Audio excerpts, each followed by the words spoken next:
Por exemplo, que é outra mudança muito curiosa, feminismo. Discussão de hoje, feminismo. Quando o feminismo vira uma questão pública, muita gente vai associar de novo à França. A gente fala assim, não é. O feminismo, ele é muito mais forte na Alemanha, no século XIX. Na Alemanha? É. Teve um movimento de nudez alemã no século do Freie Körper, né? Os corpos livres. Movimento de nudez. Pô. 1913, sabe o que acontece? Um ano antes da guerra eclodir, você vai pra Áustria, né? Ó, falar de Áustria, né? Que todo mundo indo pro balé, indo pra ópera, né? Ouvindo pianistas e tal, aquela coisa super elevada. Você entra em qualquer museu na Áustria nesse momento, qual que foi o último artista aqui? É só nude. É nude vazado, entendeu? É só o cara pintando a própria mulher pelada, ou então pintando a mulher do outro pelada, pintando as amantes dele pelada, entendeu? Nude vazado. Quer outro nude vazado? Ó, essa história aqui é sensacional. Lembra num tal de Rasputin? Sim. Ah, Rasputin, né? Você viu aquela série dos Czares? Ainda não. Da Netflix? Já me falaram pra... Vale. Você assistiu Downton Abbey? Não. Também outra que, assim, Downton Abbey acho que uma das melhores séries já feitas. Que ela se passa, né, com uma família aristocrata inglesa antes, durante e depois da Primeira Guerra Mundial. Você vê a diferença, assim, como é que começa, como o mundo tá completamente diferente 4 anos depois. Exatamente sobre isso. E aí depois os mesmos produtores fizeram os Czares. Agora eu não lembro o nome, né? Acho que são os últimos Czares, talvez seja esse o nome da série na Netflix.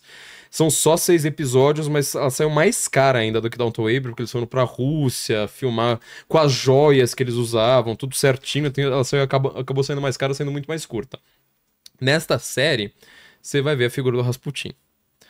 Rasputin, pra quem não sabe, é o João de Deus da Rússia, czarista naquele momento. João de Deus. Ele é um cara místico. Uma persona mística. É, cara assim que cura as pessoas, sabe? Coloca a mão nas pessoas. Ah, olha, meu filho, ele tem uma doença gravíssima aqui. Ele ia lá, colocava a mão no moleque, 10 segundos depois curava. E assim, você vê as biografias e os livros sobre a Primeira Guerra, todo mundo fala assim, cara, não sei. Não tenho explicação. Porque assim, os relatos de cura do Rasputin, eles são bizarramente sólidos. Ah, é? De certa forma, assim, sabe? Que você fala, cara, assim, tipo, ele ia em público, um lugar que ele nunca tinha ido. Fala assim, olha, meu filho aqui, sei lá, foi atropelado por um jegue, não sei, não consegue andar, mas o cara cura. Ele fazia umas coisas assim completamente de outro mundo. Que doideira. Só que ele era daqueles místicos de seita, entendeu? Que gostava, assim, sabe, de falar assim, sabe por que Deus é bom? Porque ele perdoa seus pecados. Então, quanto mais você pecar, mais Deus vai gostar de você. Então, vem aqui pra minha alcova, sabe? E aí, vai lá, né? Tipo, enfim. Ele, pra dizer um termo mais familiar, ele passou o Peru em boa parte. Fez a festa. Fez a festa. João de Deus e Ana. Em boa parte da aristocracia russa. Porque em algum momento ele vai chegar ao filho do czar. Porque o filho do czar é hemofílico. Czar, ele tinha 5 filhos. Agora, desculpa a minha memória, que eu não lembro se são 5 ou 4 filhas, né? Mulheres. E no czarismo monarquista, você precisa ter um herdeiro homem. Então, toda hora ia lá, olha, anúncio de novo, na hora que chegava lá na hora do parto... Mulher. Na hora que apareceu, finalmente, um homem, tinha um pequeno problema, ele nasceu hemofílico. E com uma hemofilia bem grave, porque assim, hemofilia hoje em dia, teve até um hemofílico que foi aluno meu no meu curso, ele tava lá me corrigindo nos pontos. Mas hoje em dia você tem medicamentos pra você ir lidando com a doença. Só que naquela época, você imagina, moleque tropeça numa pedra, bate o... Não para de sangrar e morre. Não para de sangrar e morre. Então, se ela é uma doença muito grave, com uma perspectiva de vida, cara, talvez você consiga, sei lá, chegar uns 30, 40 anos. Mas pra época... O sangue não coagula, né? Você presume que ela vai ser mortal em algum momento. Primeiro acidente idiota que você tem, criança tem acidentes idiotas o tempo todo. Você vai morrer. Bom, e chegam lá e falam assim, olha, o Rasputin vai curar o filho do czar. Simplesmente isso. E ele cura. Ele cura.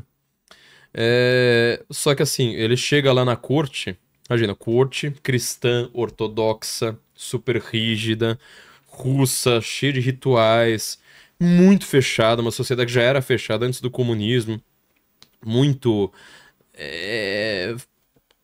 sei lá, hermética. E ele começa a fazer a festa com toda a aristocracia. Já que ele cura o filho do czar, ele consegue chegar lá pra todo mundo e falar assim: olha, você aqui que é Tem uma da injeção aristocracia, aqui. tem uma injeção aqui pra você, né? Vou fazer uma operação aqui, te introduzir um órgão, e começa a fazer esse tipo de coisa com toda a aristocracia. Sabe o que os aristocratas que se incomodam com aquele negócio fazem? Vazam nudes dele. Isso é uma coisa que você fala, cara, isso Já aqui... tinha nessa época esse negócio? Vazam nudes. Cara. Eu não tô brincando, vazam, pode pesquisar isso. Mano, primeiro vazamento de nudes. E aí? E vazamento de nudes de político, sabe, de gente extremamente poderosa e tal. E aí publicam uma foto dele que ele está semi-nu. Na foto ele está semi, né? Mas ele estava nu inteiro. Pra demonstrar, né, que ele estava incomodando. E o Rasputin morre em 1916, no meio da guerra. Literalmente no ano do meio. Mas ele tá mandando decisões para o czar. O czar vai um pouco, né, pro campo mais perto do campo de batalha. E os generais falando, a gente precisa fazer isso, a gente precisa fazer aquilo, não sei mais o que. Vou consultar o Rasputin. Manda um telegrama, consegue lá um telefone, liga pro Rasputin, o Rasputin fala, faça aquilo outro. É uma coisa nada a ver com o general. Isso foi a atuação da Rússia no meio dessa guerra. Deixa eu só contar uma coisa feia, já que eu tô falando de coisa feia, né? Tem o Museu do Pênis, agora eu não lembro em qual cidade. Não, gente, é sério. É sério. Tô tentando dar uma aula de história aqui, é sério. Tem o Museu do Pênis, eu não lembro em qual cidade. Tá o pênis que dizem ser do Rasputin lá, e é o maior do mundo. É mesmo? Já averiguado. Cara. Esse cara é assim, é uma bizarrice por si. Teve essa atuação no meio da guerra. Enquanto o Rasputin tá fazendo isso, sabe o que tá acontecendo nos Estados Unidos? Eleições. Olha que mundo, tipo, eu tô falando de uma monarquia ouvindo um cara lá das estepes da Sibéria, totalmente místico, não sei mais o que. E ao mesmo tempo, estão rolando eleições nos Estados Unidos e disputa nos jornais e vazamento de telegrama. E as eleições dos Estados Unidos, olha, eu tava falando da sua camisa, né? Como você tava com esse negócio na frente, eu tava... Dava a impressão que tava Woodrow, que é o presidente americano dos Estados Unidos nesse momento, né? Do grande democrata Woodrow Wilson. Ele tá em reeleição. Ele tá em reeleição neste momento. Com a promessa de que eu quero ser reeleito para não colocar os Estados Unidos na Grande Guerra Europeia. Não vamos nos envolver. Não tem nada a ver com essa parada. A América para os americanos, como dizia a doutrina Monroe, estamos aqui. Ele é reeleito. Primeira coisa que ele faz, obviamente, um mês depois ele fala assim, olha então, né, nós estamos mandando tropas aqui para apoiar nossos amigos ingleses e franceses e vamos dar um cacete nos alemães. Muita gente... o Woodrow Wilson é uma pessoa adorada nos Estados Unidos hoje, né? Tem faculdades com o nome dele, think tanks, prêmios de democracia com o nome dele. Vamos homenagear um grande democrata no mundo hoje com o prêmio Woodrow Wilson. Ruas, estátuas, assim por diante. Eu, particularmente, considero que ele foi uma das maiores desgraças do século XX, sabe? Eu acho que Hitler você nunca teria ouvido falar de Adolf Hitler se não fosse o Woodrow Wilson. Nesse nível, assim? É isso? Nesse nível. Nesse nível. Assim, existem alguns historiadores hoje que estão questionando o papel do Woodrow Wilson. Tem aeroporto com o nome dele, mas você vai para os Estados Unidos alguma hora, você vai cruzar com o nome dele. Tem avenidas, tudo com o nome dele. Por conta do seguinte, o Woodrow Wilson, ele tinha uma crença seguinte. Eu sou um democrata e eu acho a democracia o melhor sistema de governo. A crença que parece muito com de umas pessoas em Brasília hoje. Para o mundo ter paz, que eu preciso fazer é uma guerra para acabar com todas as guerras. Já ouviu essa expressão? Uma guerra para acabar com todas as guerras. A guerra para acabar com todas as guerras, a expressão do Woodrow Wilson. Ou seja, eu te considero um antidemocrata, eu faço uma guerra contra você, eu te destruo, eu coloco a democracia no lugar. Você já ouviu falar de Segunda Guerra Mundial? Isso responde se o Woodrow Wilson estava certo ou não. Tá? Já ouviu falar de Revolução Russa? Já ouviu falar de Guerra Fria? Já ouviu falar de Guerra da Ucrânia? Já ouviu falar de qualquer desgraça que tenha ocorrido no mundo desde 1916? Culpe o Woodrow Wilson, porque alguma hora, caçando alguma hora, o nome desse filho de uma égua vai chegar. Vai aparecer. Vai aparecer. É uma minoria de historiadores que estão questionando, tal como os ingleses estão questionando o Papa da Inglaterra, são muitos historiadores americanos questionando este garbo, né, que tem o Woodrow Wilson, né? Seja democrata ou republicano lá, você sempre fala do Woodrow Wilson. Venerando. Que maravilha. São muitos americanos hoje aqui. Uma minoria, mas uma minoria crescente, crescendo rápido, que tá questionando o seu papel. Bom, o que ele falou? Eu vou colocar os Estados Unidos nessa guerra. Então todo mundo se matando lá, sabe por quê? Porque são monarquistas. O problema do mundo é a monarquia. Então na hora que eu derrotar os antidemocráticos e colocar democracia no lugar, o mundo vai ter paz. Todo mundo vai votar no que eles querem, em quem eles querem. Todo mundo vai ter uma representatividade política melhor. Ele nunca estudou o que é representatividade política, né, para ter feito isso com o mundo. Ele falou assim: eu vou entrar na guerra para acabar com todas as guerras. E o Wilson, ele é uma pessoa muito influente, só para citar dois exemplos bem recentes, tanto no pensamento de Barack Obama, que é um democrata como ele, quanto do George W. Bush, da família Bush como um todo, que são os republicanos, os neoconservadores. Os dois têm a visão seguinte: olha, tem um conflito na Síria, tem um problema no Iraque, tem um problema no Afeganistão, tem um problema na Líbia. O que a gente faz? Bom, você olha quem é o ditador, derruba o ditador, coloca um parlamento lá no lugar. Lembra que eu falei do parlamento lá no começo? Coloca o parlamento lá no lugar, vai estar tudo resolvido. Você sabe o que aconteceu com o Iraque, você sabe o que aconteceu com o Afeganistão, com a Líbia, com a Síria. Me diga se esse tipo de política, ela... Tá certo, é efetiva, né? Ela funciona. Eu tenho lá minhas dúvidas. Então, assim, essa ideia que as pessoas hoje, muito crentes na democracia, têm de que só a democracia resolve todos os problemas por si, eu acho, pra dizer o mínimo, ingênuo. Eu queria dizer a palavra aqui, mas aí afeta o algoritmo do YouTube. Mas, assim, é uma ideia que escangalhou o mundo. Tanto que o Wilson, o que ele faz? Ele olha para fala assim: olha, estou lutando contra o Império Alemão, estou lutando contra o Império Austro-Húngaro, contra aquele monte de paísezinhos lá, né? Não são países naquele momento, né, mas um monte de etnias, etc. Línguas, povos lá dentro. Eu estou lutando contra o Império Otomano, ainda não falei sobre o Império Otomano. A coisa começa a fervilhar para você entender o tamanho do problema dessa guerra.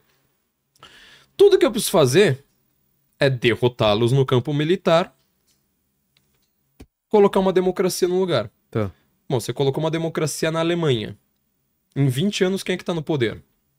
Você já sabe o nome. Mas a eleição foi fraudada. Você deu o sistema pra ele se eleger. Ele nunca teria poder nenhum se a Alemanha tivesse continuado sendo um império. Ele nunca seria ninguém. Se ele vir e falar assim: quem é Adolf Hitler? Tem um decorador de selos, né? Que ele pintava selos, chamado Adolf Hitler. Seria assim que ele teria entrado pra história. Derrota também o Império Austro-Húngaro, vamos tirar a família Habsburgo. Família Habsburgo que inclusive influencia a nossa bandeira, né? O amarelo da bandeira é da família Habsburgo por causa da Leopoldina, que era austríaca, por sinal, né? Uma Habsburgo. Tira a família Habsburgo do poder. Beleza. Então vamos colocar quem no poder? Na Áustria. A Áustria, no final da guerra, ela tá dividida entre nazistas e comunistas. Qualquer uma, liberal, social-democrata, não sei o que. Assim, eles todos juntos não dão 10%. É nazista e comunista. E assim, vários grupos, não é nazista, assim, de fato, são vários grupos que se assemelham, né? Que eles têm mais ou menos o mesmo tipo de ideologia. Funcionou? A democracia. Iraque, Egito, hoje em dia, esse tipo de... Gaza. Faixa de Gaza, vamos resolver com democracia, só democratizar, expandir a democracia para o mundo, né? É um pensamento dos iluministas, iluminados, né? Do mundo de hoje. Tudo vem do Woodrow Wilson. Eu acho esse cara, assim, ele simplesmente zoou completamente o mundo. Eu falo isso como um monarquista convicto, né? Mas, assim, o mundo ele ficou completamente diferente. Quer dizer, a Alemanha, que assim, a Alemanha, a Áustria, todos esses países que alguns meses antes da guerra, ainda nem sabiam, sabe, se eles iriam perder ou não. De repente tudo vira democracia, viram vários países, né? Você divide o Império Austro-Húngaro em não sei quantos países, vê se algum desses países se desenvolveu. Dentro do Império Austro-Húngaro, tudo bem, tem esses problemas políticos, problema linguístico, problema não sei mais o quê. Mas assim, eles estavam dentro do Império, mas com a burocracia mais eficiente possível, com a economia mais pujante. Pensa, escola austríaca de economia, tá tudo lá dentro. Com a melhor universidade do mundo naquele momento, que é a Universidade de Viena, assim por diante. Você esfacela aquele negócio, só a Áustria fica inteira. O resto fica tudo pobre. Tudo escangalhado. Entendeu? Então, assim, eu não vejo mocinho. Outro problema de entender essa guerra, né? Segunda Guerra, você sabe quem é mocinho, quem é bandido. Até comunista vira meio mocinho. Total. Porque ele tá contra o Hitler. Outro grande mal, né? Então você fala assim, tá bom. A Primeira Guerra, quem é o culpado? De todo esse cenário que eu tô falando, assim, quem que é o bandido, quem que é o mocinho, você entendeu? A Alemanha porque invadiu a Bélgica, não? Então, aí você também teria que falar assim, mas a Rússia porque ela foi lá comprar uma briga gigantesca, causar uma guerra gigantesca com quem não tava. E a França? Por que a França tava lá no meio? Só porque ela tinha um acordo comercial com a Sérvia? Não justifica, sabe, um acordo comercial dessa magnitude. E a Inglaterra entrando no meio. E os Estados Unidos, você entendeu? Tá todo mundo meio certo e meio errado nesse negócio. A Turquia também, o Império Otomano vai entrar. O Império Otomano vai ser esfacelado também. E cria uma... Você já ouviu falar na expressão Ásia Menor? Já.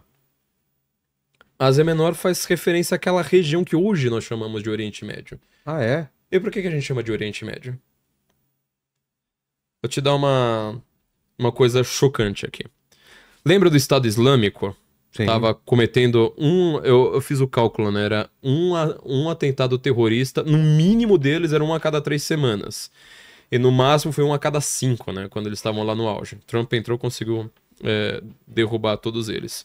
O Bakr al-Baghdad, que é o fundador do Estado Islâmico, ele não... uma vez ele falou, né? O objetivo do Estado Islâmico é colocar o último prego no caixão da farsa, né? Que é a conspiração Sykes-Picot.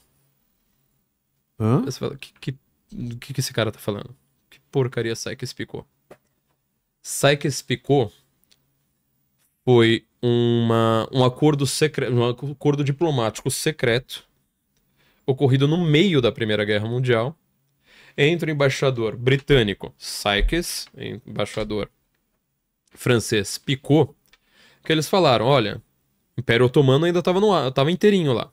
O Império Otomano, você vê assim, boa parte do Oriente Médio hoje fazia parte do Império Otomano. Muita gente, assim, quando a gente fala sobre os problemas do mundo de hoje, fala assim, mas aquela região, né, a faixa de Gaza, Israel, sempre foi violenta. Cara, sempre foi violenta. Só que terrorismo, esse nível de violência que tem hoje, mas nunca chegou aos pés de um troço como esse. Por que essa região é tão violenta hoje? Sabe, ditadores tão violentos, tão brutais. Basicamente é o seguinte. Este acordo secreto, Sykes-Picot, que o Bakr al-Baghdad lá queria destruir com o Estado Islâmico, ele dizia, na hora que a gente derrotar o Império Otomano, a gente vai fazer a mesma coisa, ou seja, derrota o Império, esfacela aquilo aí, transforma em vários países.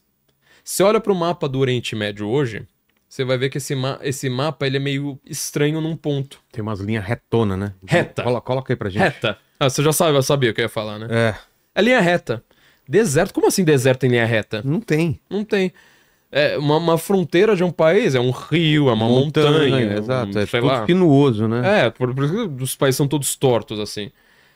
Lá no Oriente Médio é tudo assim, O retíssimo. cara assim, colocou e fala, daqui pra lá é uma daqui coisa... pra lá é um país, daqui pra lá é outro. E dane-se. E vocês que se virem. Boa parte desses países foram criados por esse agreement, um acordo Sykes-Picot, um acordo França secreto. e Inglaterra. França e Inglaterra. Eu não acho França e Inglaterra, por exemplo, sei lá, super vilãs. Sabe, eu considero que são dois países que defendem liberdade. Sejam mais emblemas de liberdade do que você vai pensar em China, em Coreia do Norte, Rússia, né? Se quer dizer, é uma coisa horrível que eles fizeram. Entendeu? Isso que eu falo. Essa guerra ela é cambiante, entendeu? Ela não tem mocinho e bandido com essa perfeição, essa clareza como a da Segunda Guerra.